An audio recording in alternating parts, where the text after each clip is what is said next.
Of hin dagatinaa jechuu barbaadeeti walumaa galatti. Waan gaafatamtan deebisuudhaaf qophaa'aa.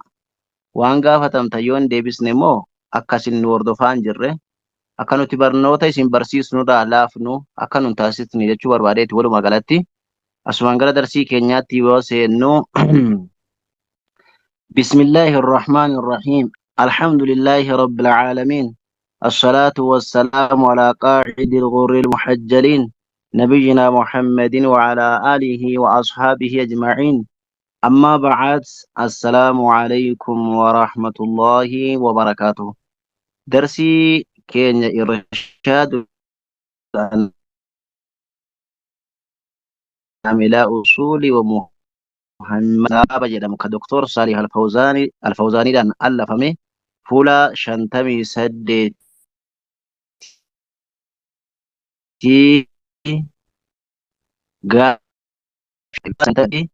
gaafii dhibbaaf shanin irra geenyee jira. Gaafii dhibbaaf shan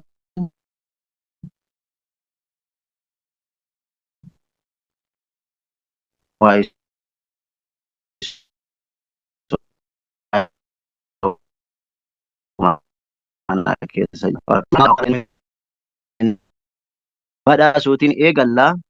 As-su'aal gaafii jedha. As-su'aal gaafii.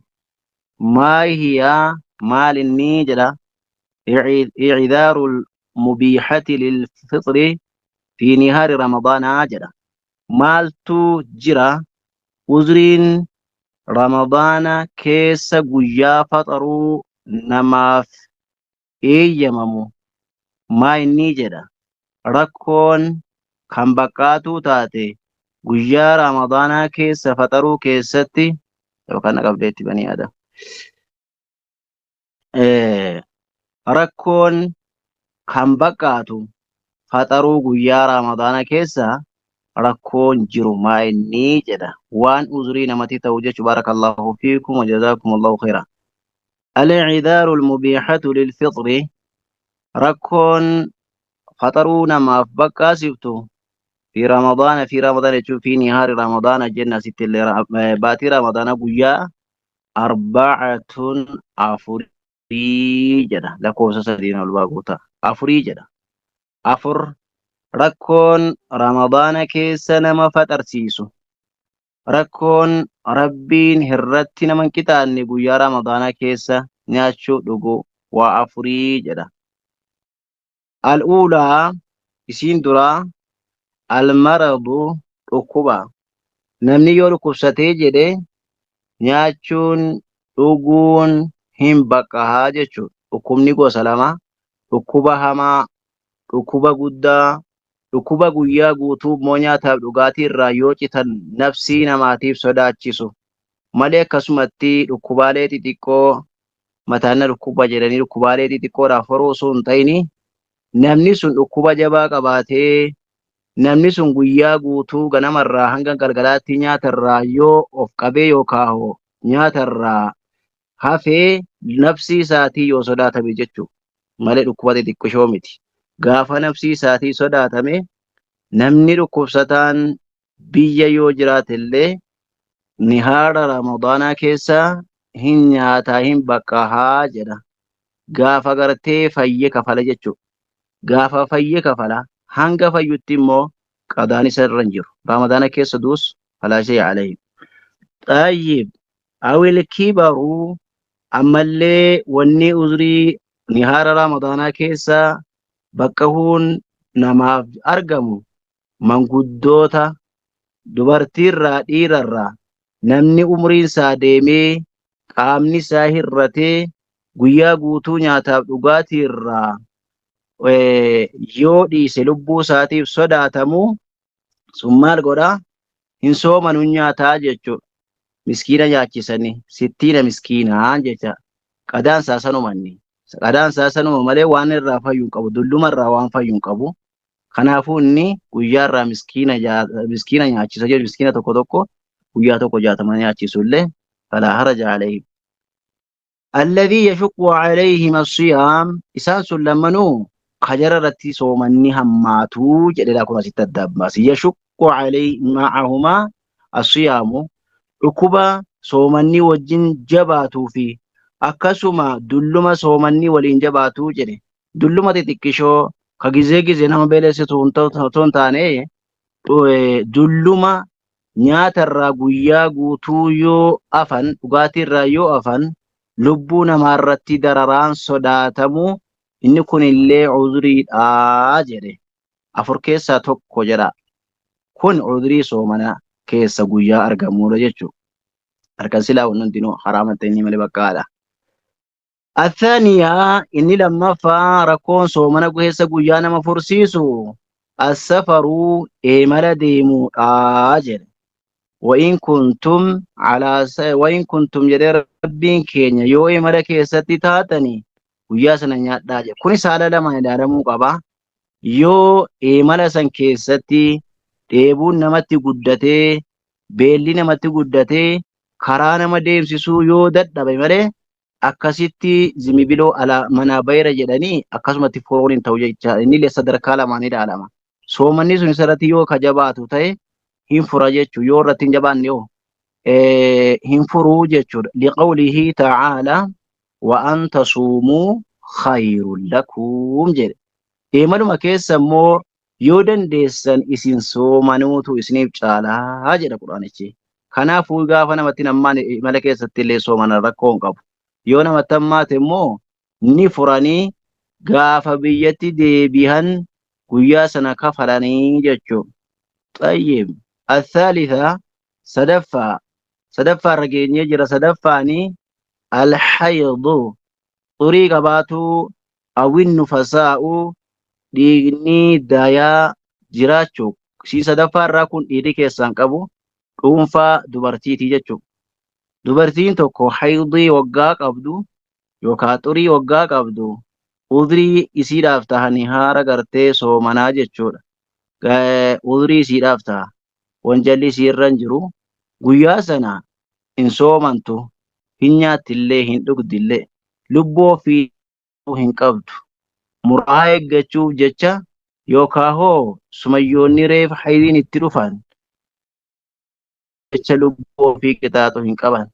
Irra hedduu ijoolleen keenya bakka kanatti majammartii gizee xuriin isaanirra dhufu nama dhufsuuf jecha beelaan illee dhugaatiidhaan illee of adabu. Wanni kun labsii keessaniif rabbiin biratti gaafatamtan.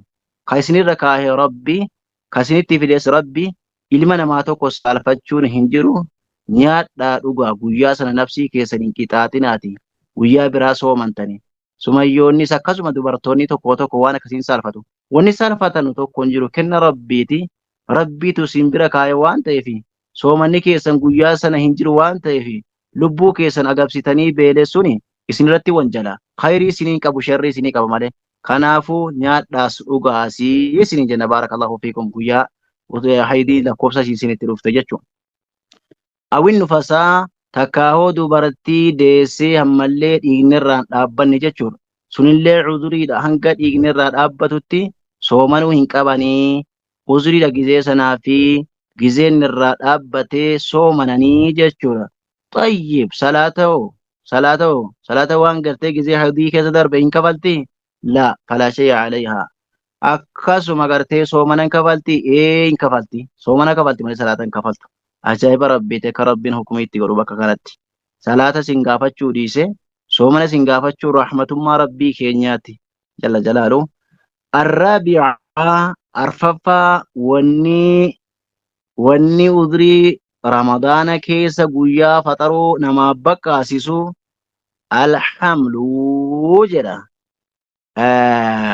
Garaa waa qabaatu amri yookaan ulfa qaraadhaa yoo qabaatte mara miti kun mara miti tokko jirti jechuu tokko akkuma akka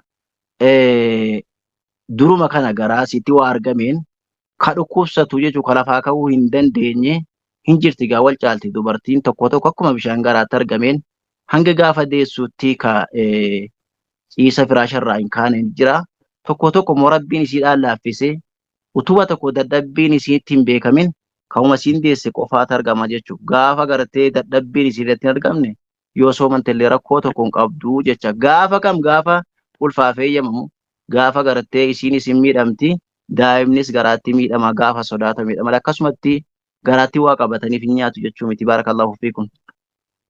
Awwin radaa'a takkaawu ammallee udrii wanni namaaf ta'u dubartii daa'ima xiqqaa oosiftu yoo armisii sun ka hin margine tahe nyaattu malee isiinillee akkasitti guyyaa ramadaanaa keessa nyaattee amma gartee oosiftu sana guyyaa biraa kafaltii kan haydiis immoo guyyaa sana nyaattee guyyaa biraa kafaluu qabdii jedha. Kanneen arfanii rakkoon ramadaana guyyaa keessa nama nyaachisuu yookaan hoo nama hobaasu kana qofaa jechuudha. Wanni kanaan ala jiran, wanni kana malee jiran haraaraa garaagaraatiin akka sijaaraatiin akka caatiitiin warri gartee nyaatanii dhugan daangaa rabbii cabsuudha jechuudha. Kan arfan irraa wanni hafe jechuu baarakallahu fiikum wa jazaakumullahu khayra. Ayyee amma immoo gaafii 106 gadda barfannaa. Amma immoo waan sawmana namaa balleessu, waan sawmana namaa balleessu innammaa waan furuum irratti baqqahudha kan amma dabarsine jechuudha. Kun immoo waan sawmana namaa balleessu itti dubbannaa jedhe. Asuu argaa fi 106 maa hiya mufsidaatu sawmii jedha. Wanni sawmana namaa balleessu maa inni jedha. Dhaggeeffadhaa waan sawmana namaa balleessu. Isiinis mufsidaatu sawmi 7 jedha. Waa 7tu soomana nama jalaa balleessaa jedha. Waa 7 ilmi namaa argamsiifnaaf nihaara ramadaanaa keessa waa 7 yoo argamsiiftan soomanni keessan ni badaa jedha. Wahiya isiinis al-uulaa isiin duraa al-jimaacu haadha manaa ofiitti yookaan abbaa manaa ofii waliin ciisuun nihaara ramadaanaa soomana namaa balleessaa. Soomana balleessuu qofa miti sanaa nu waliinuu kaffaartaa cimaa qabaa jedha. Inni kaan immoo daranii gaanni gartee ajnabii immoo wal gaafattu kan inni immoo qobaatti hukumii qaba waan ta'eedhaaf. Tokko kana jedhe guyyaa ramadaana keessa harkan silaa gartee rabbiin baqqaasisee jira waan ta'eedhaaf. Lammaffaanii inzaalul maniyyi jedha. Qaama namaarraa fedhiidhaan maniyyiin guddaan gara dhiiraarraa dubartiitti dabree ilmoo ta'u namarraa bahuunis soomana namaa balleessaa jedha. Soomana namaa balleessan illee jedha. Sadaffaa al-aklu nyaachuun illee soomana nama jalaa balleessa. Awishsharu dhugaatiin illee soomana namaa balleessa. Nyaatanii dhuguun illee soomana namaa balleessaa jechuusaati. Afraffaa maa kana wanni ta'e illee bimacna al-akli awishshurubi waan bakka nyaataa wanni namaa bu'u bakka